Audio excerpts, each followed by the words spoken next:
Satish electronics and electricals Kanchipuram. இன்னைக்கு கடை திறந்ததுலேருந்து நம்ம என்னென்ன ஒர்க்லாம் பண்ணியிருக்கோம் அப்படின்னு சொல்லி மொத்தமாக வீடியோவில் பார்க்கலாம் வாங்க. கடை திறந்து நான் டேபிள் எடுத்து வச்ச உடனே நேத்தோட ஒர்க்கெல்லாம் ஃபர்ஸ்ட் இன்னைக்கு முடிச்சிடலாம் அப்படின்னு சொல்லி முடிவு பண்ணேன்.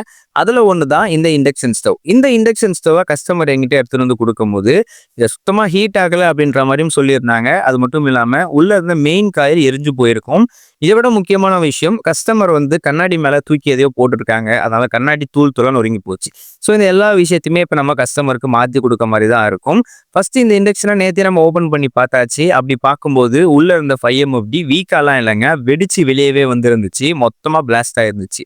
0.3யுமே தூளாக போயிருந்துச்சு. அதோட முக்கியமான விஷயம், காயிலும் எரிஞ்சு போயிருக்கு. எனக்கு இந்த இண்டக்ஷனை பார்க்கும்போது ஒரு பெரிய ஆச்சரியம் என்ன அப்படின்னு பார்த்தீங்கன்னா, இவ்வளோ பொருட்கள் போயிருக்கு, ஆனால் IGBT போகவே இல்லை. ஸோ அது ஒரு பெரிய லக்கியஸ்ட் விஷயம் தான். அதனால கஸ்டமருக்கு அந்த எல்லா விஷயங்களையுமே மாற்றிட்டு அவங்களோட எரிஞ்சு போன புது காயிலையுமே நம்ம மாற்றி கொடுத்தாச்சு. நெக்ஸ்ட் இது எல்லா விஷயம் செக் பண்ணிட்டு அவங்களுக்கு ஒரு கிளாஸை நம்ம ஃபர்ஸ்டே சொல்லி வச்சதுனால எடுத்து வந்துட்டோம். அந்த கிளாஸையுமே அவங்களுக்கு ஒட்டி கொடுத்தாச்சு. இந்த வாட்டி எல்லா விஷயத்தையுமே பார்த்துட்டு இண்டக்ஷன் ஆன் பண்ணி பார்த்தா இண்டக்ஷன் சூப்பராக ஆன் ஆச்சு. பக்கா ஹீட்டுமே ஆச்சு. கஸ்டமருக்காக அந்த இண்டக்ஷனை ரெடி பண்ணி ஓரம் வச்சாச்சு. அவங்க வந்த உடனே அந்த இண்டக்ஷனை கொடுத்துட போகிறோம். நெக்ஸ்ட் விஷயம் தான் என்ன அப்படின்னு பார்த்தீங்கன்னா, இந்த BLDC ஃபேன். இது ஒரு ரிமோட் கண்ட்ரோல் ஃபேன் அப்படின்னு சொல்லி நிறைய பேருக்கு தெரியும். இந்த ஃபேனில் வந்த கம்ப்ளைண்ட் என்ன அப்படின்னு பார்த்தீங்கன்னா, இந்த ஃபேன் ஆன் பண்ணால் டைரெக்டாக ஆன் ஆகாது, ஆனால் ஆசிலேஷன் ஆன் ஆகி சுத்த ஆரம்பிச்சிடும். ஸோ இதுதான் இந்த ஃபேனில் இருக்க கம்ப்ளைண்ட்டாக இருந்துச்சு. செக் பண்ணி பார்க்கும்போது கீபேடில் இருந்த ஆசிலேஷன் ஐசியில் ஒரு சின்ன ஷார்ட் இருந்துச்சு. இந்த கீபேட்லோட ஆசிலேஷன் ஐசி தனியாக கிடைக்காது. ப்ரோக்ராமரில் இருக்க உள்ள கொலாப்ஸ் ஆகிட்டு இருக்குது அப்படின்றனால தப்பாக வேலை செய்ய ஆரம்பிச்சிடும். ஸோ நம்மக்கிட்ட இதோட கீபேடு ஆல்ரெடி இதோட கீபேட் ஆல்ரெடி சாம்பிள் இருக்குது. ஸோ அதை போட்டு செக் பண்ணி பார்ப்போம் அப்படின்னு சொல்லி செக் பண்ணி பார்த்தா ஃபேன் ஆன் ஆகிட்டு சூப்பராக ரன் ஆக ஆரம்பிச்சிருச்சு. கஸ்டமர்கிட்டையுமே இதாங்க ஃபால்ட்டு, கீபேடை மாற்றினா ஓகே ஆகிடும் அப்படின்னு சொன்னேன். அவங்களுமே சரி ஓகே அப்படின்ற மாதிரியும் சொல்லிட்டாங்க. ஏன்னா இந்த ஃபேன் ரொம்ப ரேருங்க, சூப்பரான ஓடும். பட் கம்பெனியில் ஃப்ரீயாக கொடுத்துக்கிட்டு இருக்காங்க.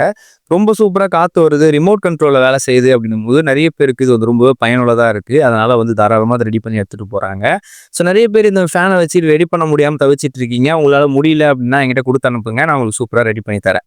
ரெண்டாவது விஷயம், இதில் எல்லாத்துமே ஃபிக்ஸ் பண்ணிவிட்டு இந்த வாட்டி கஸ்டமர் எதிர்க்கே ஆன் பண்ணி பார்ப்போம் அப்படின்னு சொல்லி ஆன் பண்ணி பார்த்தோம். ஆன் பண்ணி பார்த்தா சூப்பராகவே ரன் ஆச்சு. கண்ட்ரோல் எல்லாமே சூப்பராக ஒர்க் ஆச்சு. அதோட ரிமோட் கண்ட்ரோலுமே கூட சேர்த்து ஒர்க் ஆச்சு அப்படின்றதுனால அதில் எந்த ஒரு ப்ராப்ளமே கிடையாது. ஸோ இந்த கஸ்டமர் நிறைய இடத்துல போய் அந்த ஃபேனை கேட்டு விசாரிச்சுட்டு வந்திருக்காங்க. பட் ஆனால் அவங்க கேட்ட எல்லாருமே ஃபேனோட ரிமோட் இல்லாமல் ரெடி பண்ணி தரோம் அப்படின்னு சொல்லியிருக்காங்க. பட் நம்ம கடையில் ரிமோட்டோடய சேர்த்து ரெடி பண்ணி கொடுக்கவே அவங்க ஹாப்பி ஆகிட்டு அந்த ஃபேனையுமே பத்திரமா எடுத்துகிட்டு போயிட்டாங்க. ஸோ இந்த பொருளை ரெடி பண்ணி எடுத்து வச்ச உடனே அடுத்து வந்த பொருள் தான் ஸ்லோகம். இந்த ஸ்லோகமில் என்ன ஃபால்ட்டு அப்படின்னா, ஃபுல் டெட் கண்டிஷனில் இருந்துச்சு. நானும் ஒயர் கழட்டி செக் பண்ணி பார்க்கும்போது ஒயர் நல்லா தான் இருந்துச்சு. அப்போ என்னதான் ஃபால்ட்டாக இருக்கும் அப்படின்னு பார்த்தா, உள்ளேருந்து 012, அதாவது அந்த காயில் காலி ஆகிட்டு இருந்துச்சு. சரின்னு சொல்லி இந்த தெரிஞ்சவங்க தான் அப்படின்றதுனால ஒரு காயிலை எதிர்க்க இருந்து வாங்கிட்டு வந்தாச்சு. வாங்கிட்டு வந்த காயில ஒரு வாட்டி செக் பண்ணிவிட்டு அதுக்கப்புறமா அந்த ரோடில் லோட் பண்ணியாச்சு. லோட் பண்ணிவிட்டு இந்த வாட்டி ஆன் பண்ணி பார்ப்போம் அப்படின்னு சொல்லி ஆன் பண்ணி பார்த்தா பக்காவாக ஆன் ஆச்சு. எந்த ஒரு இஷ்யூமே இல்லை.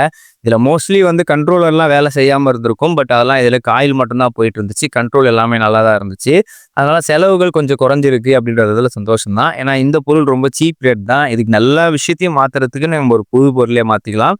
பட் இதில் காயில் மட்டும் தான் அப்படின்றதுனால தாராளமாக இதை மாற்றி கொடுத்துடலாம் அப்படின்னு சொல்லி மாற்றி கொடுத்தாச்சு. இந்த வாட்டி கஸ்டமர் பத்திரமா அந்த விஷயத்தையுமே எடுத்துகிட்டு போயிட்டாங்க.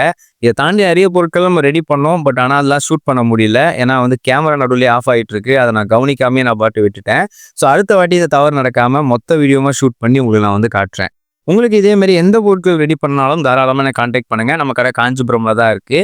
உங்களால் வர முடியல அப்படின்னா தாராளமாக எனக்கு கொரியர் போடுங்க. நான் உங்களுக்கு பத்திரமா ரெடி பண்ணி உங்கள் கையில் சேர்க்குறேன்.